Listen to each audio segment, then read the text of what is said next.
Welcome. Fresh Air is Overrated, the weekly source for anything gaming with Wild Matt and Curbs. Begins.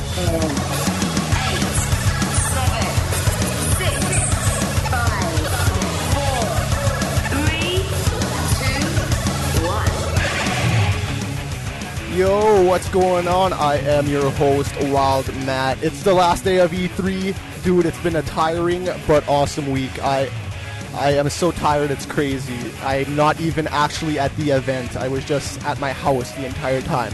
I'm still dead tired. But welcome, it's Fresh Air is Overrated. It's the Magnet Man show. If you don't know what that means, it's the song that plays before the show starts. So if you're still clueless about that, you know now. So, and also this week we got a new encoder for our live Ustream, so you don't need to refresh every time that, it might look not as great as it usually does, but I think it's better that way, and you don't need to refresh every time the show starts.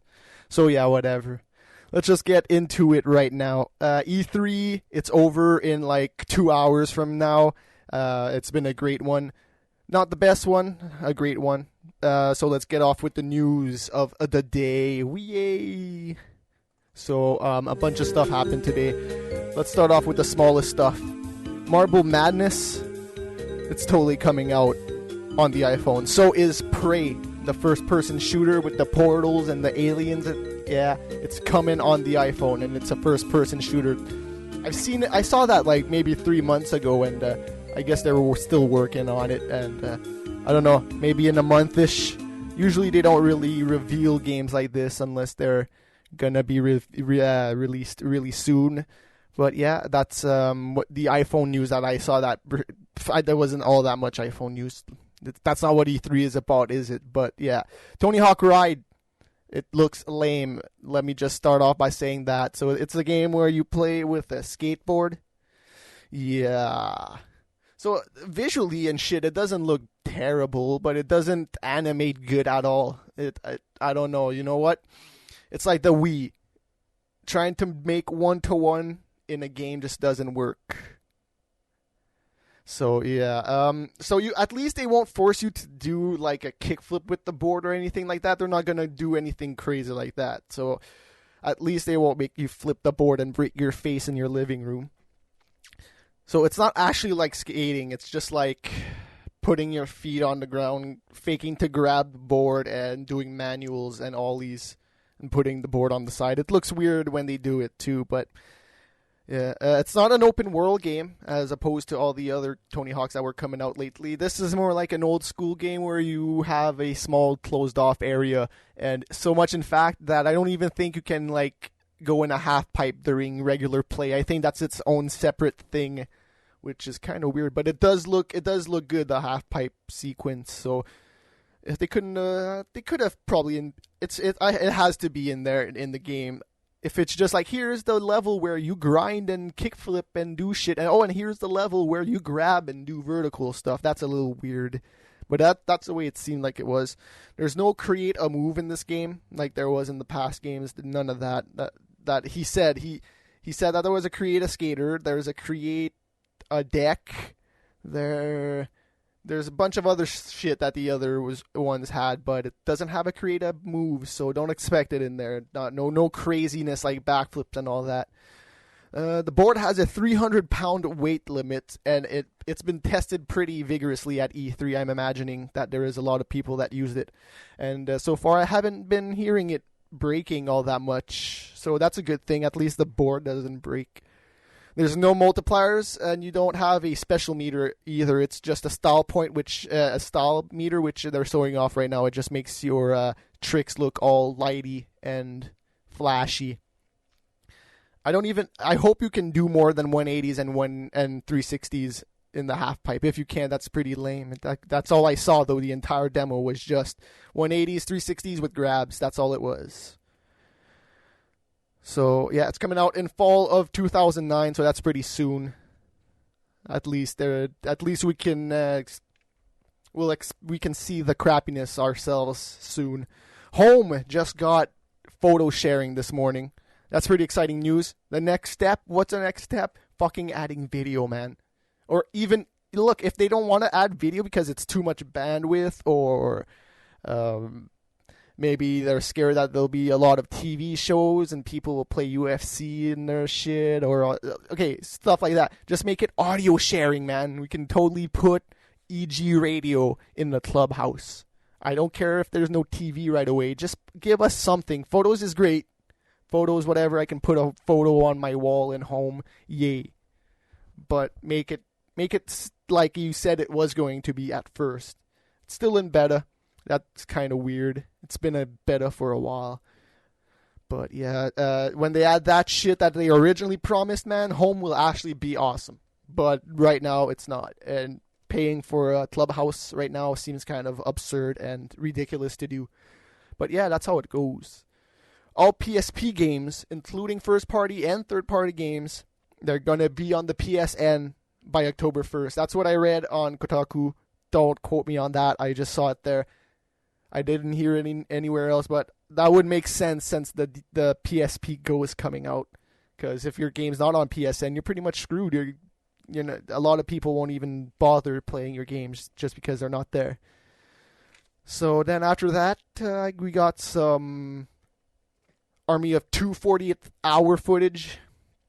A lot of new info too. This game is coming out in winter 2010. Yeah, that's right. Which is why I thought it was a little weird that they were already showing off. But it already looks pretty damn great, dude. For a game that's only coming out in a couple of years, it already looks pretty damn dope.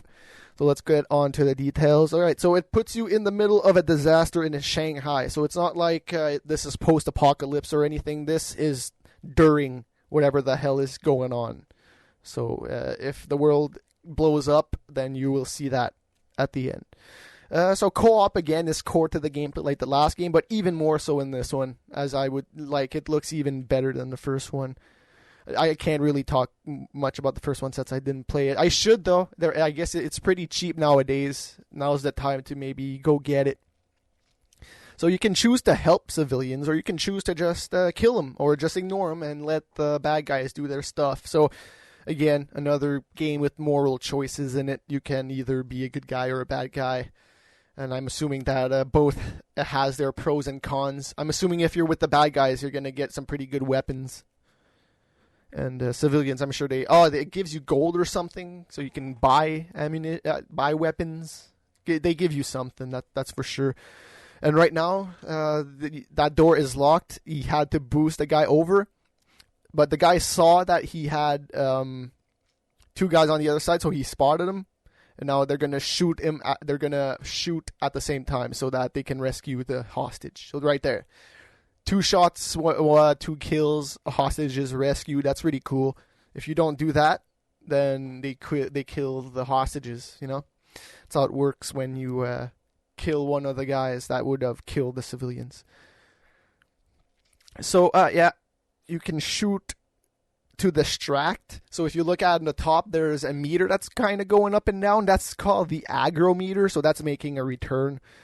So let's say there's a big, huge firefight and you want to like cause a distraction. You can just shoot your big, loud gun and everybody's going to come towards you or just react towards you and just forget about that your partner. And then your partner can pick off some guys easier.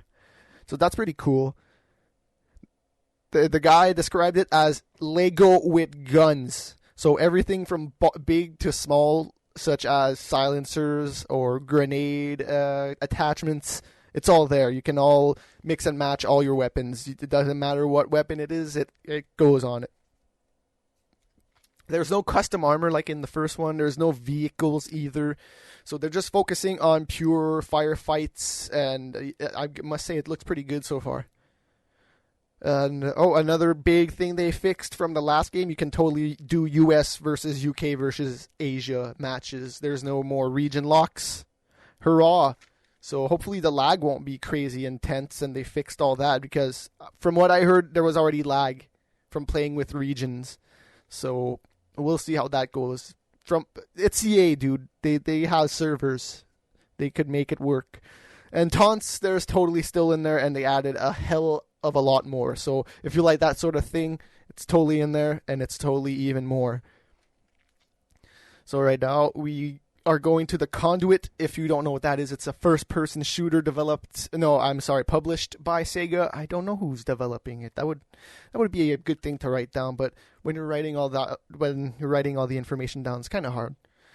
So, alright, you have the best feature about the Conduit, in my opinion, is that you don't have to worry about fucking friend codes. You just go, oh, look, I play with that. Okay, that guy right there. Okay, that guy was awesome on my team, and I want him in my friends list. You go, click on him, add to friends, boom. Then he receives the friend code or whatever the fuck it is. It all does it behind the scenes, and this is all because of We Speak. Because you need to be a friend to talk with people, which is fucking ridiculous and stupid. But yeah. So if you want to We Speak with this, it's pretty good. And I played Medal of Honor Heroes 2 online with the Wii, and I gotta say, I didn't mind it. It wasn't terrible. And if the Conduit can do even better than that, it's gonna be good. There's no reason why it shouldn't be. So it's coming out June 23rd in North America. Lego Rock Band. I would have showed you a video of this, but I don't know. Even if I would have shown you, you probably would have even noticed. But the note track is totally Legos coming down on you. Your star meter or your overdrive meter on the side is totally a Lego block on its side. What else? They added super easy mode so that, believe it or not, with the drums, you don't even need to be hitting what it tells you to be hitting. And you still pass. And the timing, they loosened the window a lot. When I noticed them playing, they were on easy. And the guy playing bass was hitting the green notes like fucking 2 seconds after they were already passed. So, I mean, if you're a fucktard that can't play video games or doesn't have any coordination, then there you go, you have that mode to play. Let's just mention this really fast, dude. Guitar Hero 5, I think that the party mode that they have is totally fucking crazy. That was always one of the problems with fucking Rock Band. Okay, you're playing a song, some dude, he has a cell phone call or something. Then he has to pick it up. You have to all pause. Now with the fucking Guitar Hero 5 mode, he pauses, that's it. You keep playing, he pauses. That's all. And it just keeps going. The song's done, boom, next song. And let's say you want to play 2 guitars and there's already, I don't know, 2 guitars, a drum, and a mic plugged in. You just fucking disconnect the mic and the drums, and then you play 2 guitars, and you can play 3 guitars if you want. You can even play 4 guitars if you want. That totally makes sense to me. Like, why wouldn't you do something like that? That's something that they should have had since the start. Anyways, Lego Rock Band are going to have a rock power challenge mode, and I don't know, you gotta like build stuff with blocks while rocking or something. I'm not sure what that was, because the game crashed when I was watching the floor demo, so ouch. But whatever, it's still early code. It might have been on a debug Xbox 360, might have been whatever, it doesn't matter. I'm sure it's not gonna crash in the retail version. So you can build Lego vehicles to travel from town to town. So, yeah, man, it sounds like they're getting intense with the Lego stuff in that game. And there is also a DS version coming out, which I did not know. So now we know that. So now I'm going to play a video that you're not going to hear if you're listening to the podcast, because it has some music in there that I can't play. So if you're listening to the podcast, hey, come watch the fucking video. All right, just do it. It's worth it. It's just not my ugly face here talking. There's video of video games and such. So yeah, let's go watch this video because it's pretty fucking funny. You ever wonder what the bottom of an Avatar shoe looks like? Well, bam! Bam! Bam! Bam! Well, bam!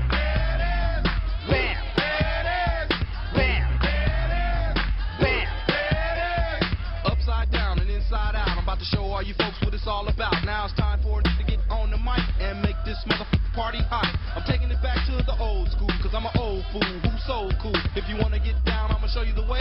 You ever wonder what the bottom of an Avatar shoe looks like? Well, bam! Bam! Bam! Bam!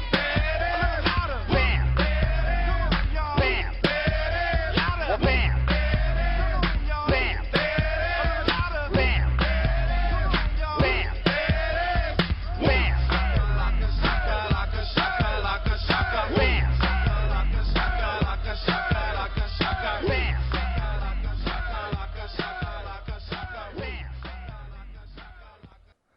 So yeah, that video was totally fucking awesome.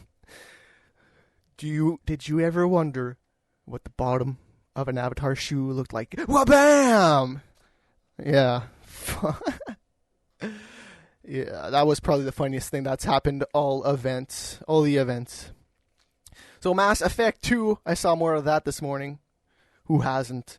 One thing that they totally showed off, it has limbs falling off, so you can totally shoot people's legs off and shoot arms off, and if you throw a grenade, looks pretty. It's not like Mass Effect 2 didn't look good enough already. I mean, look at the comparison between 1 and 2. It's so crazy, man. It just looks way more like an action movie than the first one did, and that's what appeals me to it, that's for sure. The first one looked too much like I'm going to talk with some people and then try to get my groove on with some aliens. No, that's not right. That's not fair to the game. But elevators, they're gone. That's right. Anyways, New Super Mario Bros. 2, that game for the Wii, where you can play 4-player multiplayer co-op. I was watching some of it this morning. I wish I would have gotten more info, but the feed totally crashed when I was watching it. So Yoshi is totally in this game, just like he is in Galaxy 2. Seriously? Is that all we have, Nintendo? Yoshi? Bringing back Yoshi is the only thing you can do in your fucking Mario games now? Yeah, but there's different color Yoshis, and I'm assuming that, like in Super Mario World, they do different stuff when they swallow shells. But they can swallow fire now, and they can totally spit it back, and it gets bigger as it goes. So if you shoot it from this side of the screen and it goes by this side, it's gonna get bigger, and hopefully kill more people. But one disappointing thing about it, there's no online. What a missed opportunity by fucking Nintendo there. I wouldn't mind sharing friend codes to play New Super Mario Bros. 2. That would be awesome, personally. Like, what could be better than playing a 2D Mario game with friends? And they totally fucked that one up now. Way to go, Nintendo. So, we went to Wolfenstein after that. Looked pretty good. A lot of supernatural effects in this. It takes place right after Return to Castle Wolfenstein. The enemies, they use a black sun power, which your dude PJ, he finds an amulet that is like magical, and it defends against all the Nazi powers and all that. So it takes place in a hospital. Looks pretty sweet, pretty brutal. The shooting looks pretty damn nice. Shooting somebody in the head looks satisfying in this game. I haven't even played it, and just looking at it, it just looks wicked. But yeah, so the Nazis, like I said, they totally have some black sun powers that they collect throughout the world. And with your amulets, you can use a magic shield, and you have a bunch of other powers, but a magic shield which can stop bullets, and later on when you upgrade it, it can totally ricochet bullets back to your opponents, so when they shoot you, you can totally just fling the bullets back to them. I'm sure there's a bunch of other powers like that they didn't reveal in the demo, but I'm sure for sure that he has more. So with Wolfenstein 3D coming out, it was announced that you would get gold playing that game in this game. So now we know what gold is going to be used for. It's going to be used for buying guns and accessories on the black market, which I'm assuming there's a lot of. It's really dark, this game, I gotta say, and it's got a unique kind of black and white view, I guess, but it's not as unique as do I have it written down here? Yes, I do, so we'll talk about it later anyways, so. Look for this one. I believe it's out in fall 09. I don't have a date written for it. I don't think they said it, but I'm pretty sure it's fall 09 for this one, and it looks pretty awesome. And the amulet also makes you see in the dark. Totally makes you see in the dark. Of course. That's what magic does. What else does it do? So, yeah.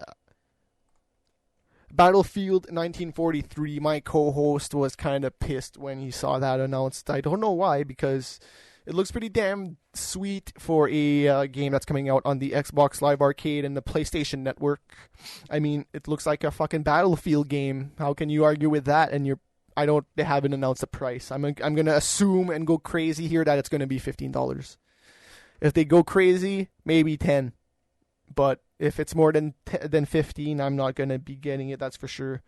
So this was actually outside of the E3 floor area. So anybody who lives in the Los Angeles area, or specifically Santa Monica, near the convention center, you still have like an hour and a half to go over there if you want to play 1943 and talk with them, give them your suggestions and all that. So hey, you can see one thing at E3 if you don't have a pass that I know of. I'm sure there's other things outside of the actual floor that are there. The first time Guitar Hero was at E3, it was totally at Kensha Hall, which is, you don't need a pass to go there. So I'm sure that was busy when they went there for the first time. So Shift, Need for Speed Shift, you know what? I will admit it has a nice cockpit view, but does anybody give a rat's ass about a cockpit view? Because I don't think so. Who races with a cockpit view? No, I do it from time to time. Occasionally, it's fun sometimes to just change it up. But mainly, I still prefer my behind the fucking car view. That's how I've always raced. But if you do fucking like cockpit views, I was wowed by cockpit views at first. When I first saw, I believe, Forza 2's cockpit view, I believe it was Forza 2, that I was like, holy fuck, look at the interior, man. They made it up. But Need for Speed Shift, if you're going to buy a game for solely that reason, then you get this, because I got to say, it has nice blur effects. When you ram into somebody, your vision totally gets blurred a little bit. You totally see the bumps. When you hit a bump, your camera's totally going to shake like you just hit a bump. Which, in real life, do you really notice bumps with your vision all that much? I don't really notice bumping all that much with my eyes in real life, but it looked cool, that's for sure. And when you shift, you totally rock your head back and forward when you brake, so that looks cool. But again, if you don't give a rat's ass about cockpit views, and to begin, it didn't. Well, no, I'm not gonna say it doesn't look good, because it definitely doesn't look terrible. But why would they release a game and compete with Forza and Gran Turismo? I'm sure there's a lot of Need for Speed guys that are still out there, strangely, even though all the last games all sucked. Undercover was terrible. That game, it was Undercover, the newest one. I hated that one. Maggie Q, I'll give it up to them. At least they got her in there, but even then, not that great. So Saboteur, which is what I wanted to talk about during Wolfenstein. So it has a crazy, unique-ass look to it, where it's a open-world game that's in color and black and white at the same time. So it totally looks weird. You have... so this takes place in France during the war. The Nazis are still there. So the point of the game is not to restore color to all of the town, but really what the color does is that it inspirates the people and it inspirates the environment. So let's say you get more colors, then you might get more pedestrians, or more people trying to help you out, and less Nazis, if you know what I mean. But color does not exactly mean that there won't be any Nazis killing people around, which is totally in this game. There is public executions. You can just totally be driving around and you can totally just see people with pointing at their guns at people, screaming obscenities at them, and then shooting them in the face. It happens in the game, which is pretty crazy. They showed off an objective, was to go climb a building. Well, not really climb, I guess it was just going around climbing stairs. But he had to go destroy a cannon, which wasn't really there. They're messing with history, kind of. But what game doesn't do that from time to time? I mean, even movies don't always go with the times. But it still looked pretty dope, and when he walked up to the Nazi, you can totally steal their clothes and disguise yourself as them. So yeah, man, that game totally looks awesome if you're into that sort of thing, and the look looks pretty sweet. It looks pretty original. Never seen anything like that before.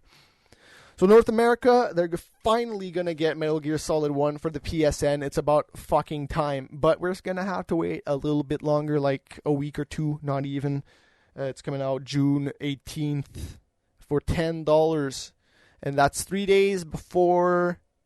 Is it 3 days before or 3 days after? Something like that. That Metal Gear Solid 4 will be available for $29.99 as a greatest hits. So if you like Metal Gear and you don't have Metal Gear 1 and you don't have Metal Gear 4, you can totally get both for $39.99. $39.98. That's right. That's exciting news if you like Metal Gear and you don't own any of the games. So, Nintendo, they revealed a black Wii, which I wish I had a picture, but really, who gives a fuck? It's a Wii that's black. It's coming out to Japan. They also announced a red DSi already. Yeah, that's only in Japan. No North American release dates on that. Already a new color for the DSi? Nah, that seems a little fishy. But the Japanese, man, they love colors for the DSi. I don't know why. They always get like the most colors. We never get any colors, man. Even the regular DS Lite was always white. It was white for the longest time here. But yeah, and Kratos is going to be in the PSP Soul Calibur game, Broken Destiny, which is just a remake of Soul Calibur 4. So that looked pretty sweet. It's totally Kratos from the second game, though, and not Gears of War, God of War 3. So that looked pretty sweet. Let's talk about some E3 09 disappointments, because there was quite a lot of them. It's not that I was expecting more. It's just there's some things that I was either expecting or not expecting to be there, but I was still falsely hoping it was gonna be there. So I'm just gonna write down that last thing that I had. So I'm gonna start off with the thing that I'm writing, actually, so I didn't even need to write it down. Half-Life 2 Episode 3 no-show. And you want to know something else that they should have fucking totally announced? Portal 2. Nobody wanted Left 4 Dead 2.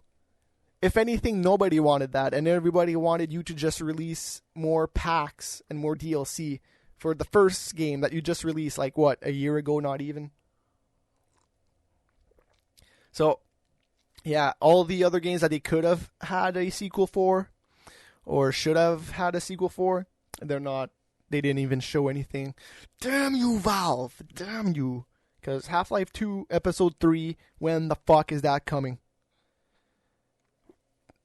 Seriously, when? Because it's taken forever, and I'm kind of getting pissed. So there was no PS3 Slim, man. I wasn't expecting that. Sony totally said, nope, not going to be at E3. They said that about the PSP Go at first, but no, they never denied it being at E3, actually. But the PS3 Slim, they actually did. And I'm still saying that it's real. I'm still saying that it's totally going to come out eventually, and they're just still hiding it. Why would they give all the cease and desist orders to all the blogs and all the sites who have covered it so far? I don't understand. Just leave it be, and it might just go away. But now you totally paid attention to it, and everybody is aware of that. And then I think it's real, that's for sure.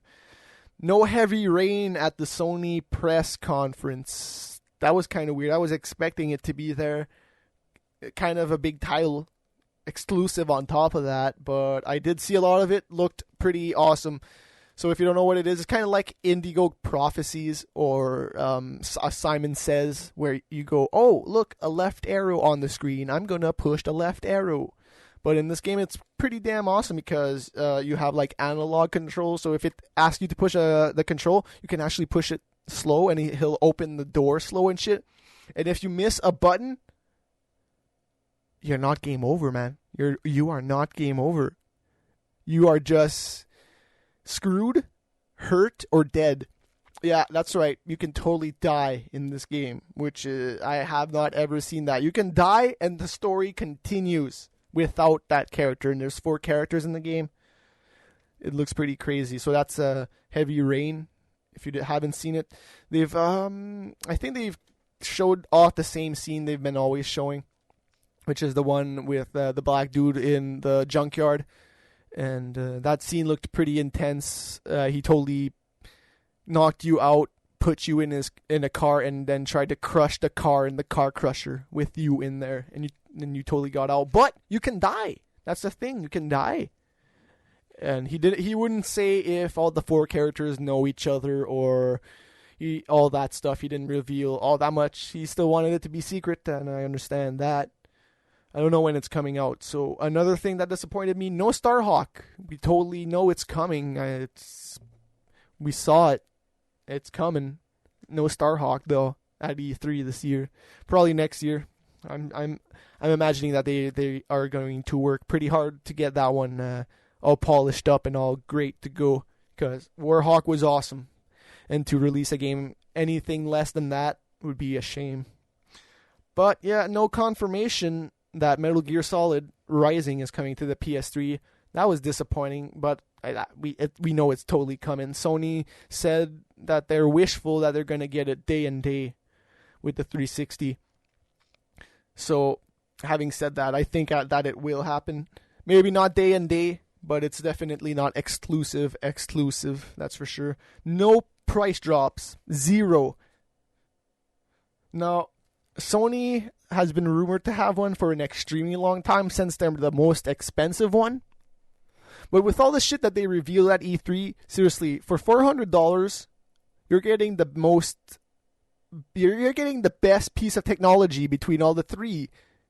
The Xbox doesn't have Blu-ray. It doesn't upscale. Does it upscale DVDs? It might with the VGA and the HDMI, but if you were using the cables that it came with, you can't upscale DVDs. You can't do all that good stuff. But that's $199. You know, that's pretty cheap to buy a 360 without a hard drive. And I'm looking at you right now, Wii. The Wii is still $249.99. Why? I don't know. God knows why that's still $249. You know why? Because all you idiots keep buying it, and then Nintendo are like, ha, ha, ha. We're making an assload of money off everybody buying this. And whatever, man. Keep buying it if you want it. I don't care. I won't stop anybody from buying it, but I will never buy it myself. So, no virtual console for the DSi. That's another thing that they were totally... I don't know, there was a rumor about it, and why not announce it? It probably would have topped any of the announcements Nintendo had at their actual press conference, because it kind of sucked. Talking about no DSi, there was no Shigeru Miyamoto either. Like, that's the first time in, like, forever that I can remember that Shigeru Miyamoto was not at the Nintendo press conference. He was not playing Nintendo Wii this time. He was not conducting an orchestra playing Zelda. Nothing of that. Nothing. Not even a picture of him on the screen. Master, the guy's the face of Nintendo. I don't care about Iwata and Fils-Aimé. Who gives a fuck about those two fuckers? No, Fils-Aimé is pretty cool when he's reading a fucking teleprompter. When he's not, I don't know. No, he's a good talker though, but he wasn't that great at this year's E3. It just seemed too... I don't know how I would describe the Nintendo one. It was just not all that great. Another thing missing, Ballad of Gay Tony. Yeah, Fils-Aimé is awesome. I'm not saying that he's not awesome. It's just this year I felt lackluster. He's like, some people they think we just release first party titles, and no, we don't do that. Here's five. Yeah, that's right. 5 third-party games. The only 5 we're gonna get this year. Congratulations, Nintendo. while fucking Sony and fucking Microsoft showed off like mostly third-party shit. Well, Nintendo has the advantage on that. They have the most they have the most exclusive games, I guess. If you want to go that way, they might not be the best games, but they have a lot of exclusives. No Rare. I was totally expecting Rare to be there, showing us something. Even when they were making the new Ratchet and Clank, there was totally a rumor out there that they were working on the motion controller that Microsoft are working on, and no, I guess that they're still working hard on it, not ready to reveal anything. Kind of weird though, because I'm assuming that they've been working on it for a while. Zune. We were totally expecting to see the Zune HD there. I mean, why not show it off? Why not wow us with a new Zune? I don't know, because the Zune can't get any worse, right? It can only get better. So why not? They showed off their music store and their video store for the Zune HD, but they had no Zune HD there. That was kind of weird. NHL 2010, and actually I was kind of disappointed with everything EA Sports showed this year. A lot of EA things disappointed me, but especially with the sports titles. You had like Fight Night Round 4, Madden was there. I don't remember seeing much else there, but Fight Night 4 looks totally awesome. Like when you play with Mike Tyson, you're totally going to have to go on the inside, which round 3 was missing. You couldn't go on the inside, but now it's totally dynamic. All the blood, all the sweat, all the ripples on the gloves, all the muscle stretching, all that, it's all dynamically done, and it's not scripted anymore, which NHL 09 did. And I think that's how they're going to have to do every game from now on with sports. It can be scripted because from time to time it just looks weird. If you look at the NHL 09 games, it's really easy to hit people. Sometimes it just seems like you get sucked into the fucking hit and you can't even do anything about it. But so hopefully that's not going to be there in NHL 10. That's something I wish that they're going to fix, that they didn't talk about all that much. EA MMA, why waste your time announcing that when you have absolutely nothing to show for it except a logo? Show me something else. Show me NHL 10 for the fucking 10 seconds you would have said that announcement. But seriously, one thing that I was disappointed with was Microsoft's press conference. Not because of the games, not because of the shit. It's just because Microsoft doesn't have a face anymore. You know, Nintendo has Fils-Aimé, it has Iwata, it has Miyamoto, and Sony totally has Kaz Hirai and Jack Trenton. But Microsoft, they have no one anymore. Who's Don Matrick? Who cares, Don Matrick? They need a face. They need another Peter Moore. They need it. You remember when Peter Moore had his fucking GTA tattoo? Everybody remembers that. Don Matrick? Nobody remembers that guy. And he's just not that exciting to listen to either. Which is what I feel that Fils-Aimé usually is. This year I wasn't that enthralled with them, but usually Fils-Aimé can talk a lot. I'm sure he still has his Halo 2 tattoo, and he might get a tribal tattoo in honor of EA MMA. Okay, Major Nelson is not a face. Okay, Major Nelson, who is he? He kind of like runs the Xbox Live. Yeah, he's backstage. He's just a dude with a blog. Not that exciting. I'm sorry. Peter Moore, he's a somebody. Major Nelson, that's not even his real name, buddy.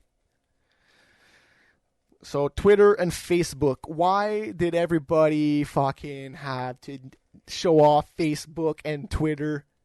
Seriously, what did we need that? Twitter isn't Twitter everywhere already. You can totally go on your TV and see Twitter updates now. We don't need it on the consoles. And the thing I'm wondering is, does the Wii browser suck that much that you can't go on Facebook.com and Twitter.com? It's fucking text. If you can't load up those pages, that browser sucks, and just sucks. It's not like Twitter sucks enough already that it leaks all the information from E3 that we don't want to know. I would rather go into E3 knowing nothing, because then everything I'm going to see is going to be automatically awesome, even if it sucks. Even if it sucks, I'll be like, haha, that sucked, it was so awesome. But I can't say that anymore, because we know everything before we go into it. So yeah, and Microsoft had Last.fm. Are you serious, dude? They had the Zune HD store with music in there, and now they're going to have Last.fm, which is free for gold members, which is even stupider. Just release a fucking browser, Microsoft. You have Internet Explorer, one of the most used fucking browsers of all time. But no, let's not implement that in our Xbox. Disappointing booth babes, dude.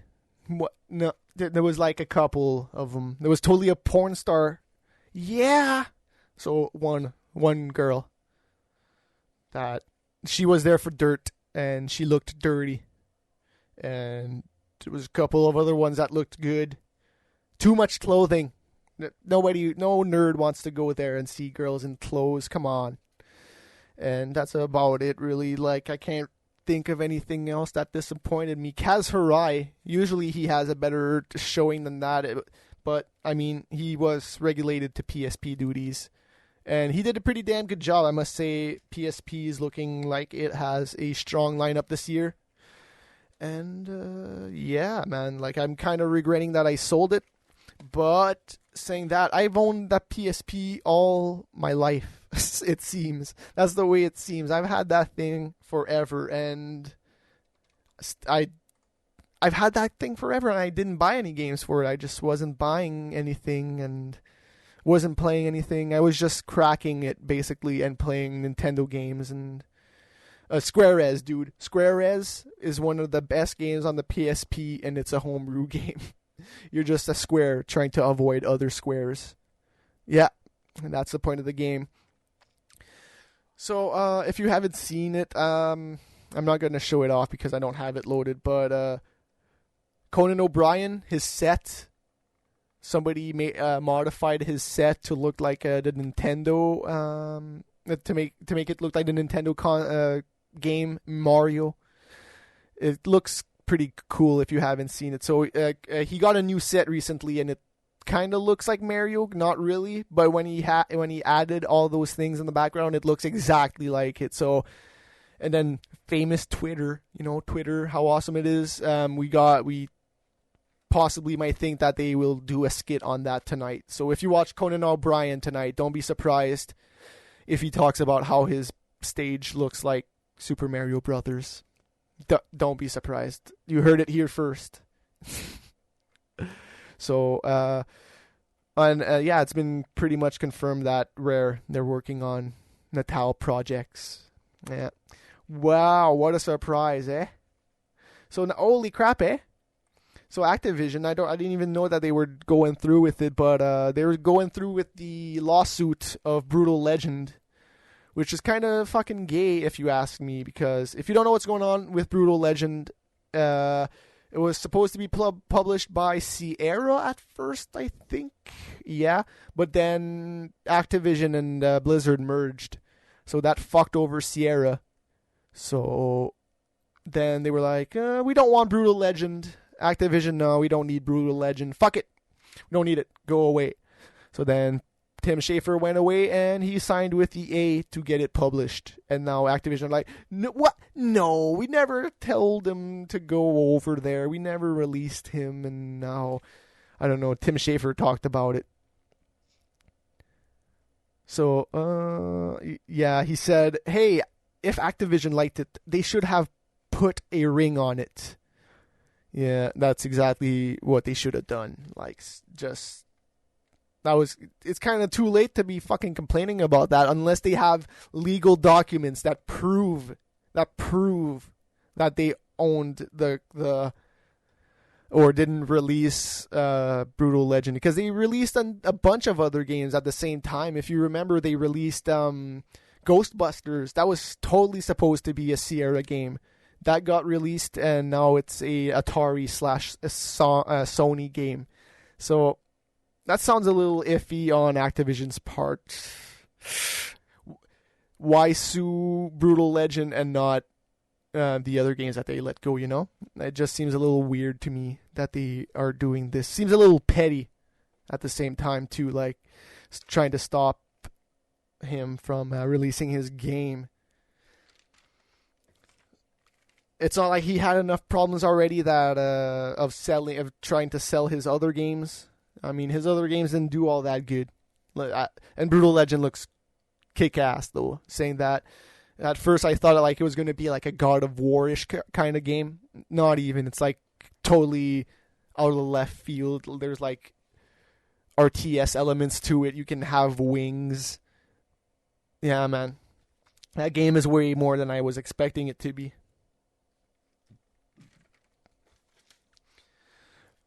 So, yeah, I think that will about do it for the show. I'm running out of the news. But it was a pretty damn exciting E3. Kind of disappointed Curbs didn't show up. I think he had a couple of things to say, but fuck it. You can totally listen to him talk next week when we will be back on a regular day, Wednesday. So I'm sure there's going to be even more E3 news that comes out, embargoes lifting and whatnot. So yeah, that about does it. Number 19 of Fresh Air is Overrated, the Magnet Man Show. I've been Wild Matt. See ya next week, motherfuckers.